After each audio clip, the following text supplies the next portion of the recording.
আমরা মহান আল্লাহ রাব্বুল আলামিনের কাছে শুকরিয়া আদায় করছি। সেই সাথে মহামান্য সুপ্রিম কোর্টের পূর্ণাঙ্গ বেঞ্চ আজকে যা রায় দিয়েছেন সেই রায়ে প্রমাণিত হয়েছে জনাব তারেক রহমান সাহেব বিএনপির ভারপ্রাপ্ত চেয়ারম্যান, তিনি ন্যায় বিচার পেয়েছেন। আপনারা জানেন এই মামলাটা অত্যন্ত একটা হিনিয়াস ক্রাইম ছিল, কিন্তু শেখ হাসিনা ওয়াজেদ তার রাজনৈতিক উদ্দেশ্যে ব্যক্তিগত জিঘাংসা থেকে জনাব তারেক রহমান সাহেবকে অন্যায়ভাবে এই মামলায় অন্তর্ভুক্ত করেছিলেন।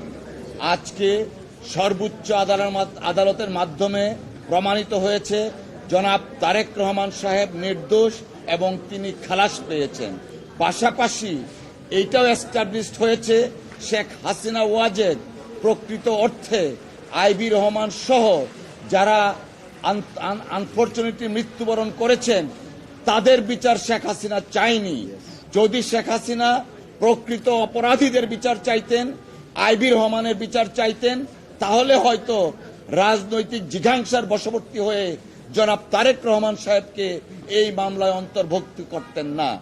আমরা মহান আল্লাহর দরবারে আবারও শুকরিয়া আদায় করছি। জনাব তারেক রহমান সাহেব ন্যায় বিচার পেয়েছেন। আমরা বিএনপির পক্ষ থেকে আল্লাহর দরবারে শুকরিয়া আদায় করছি। সকলকে ধন্যবাদ।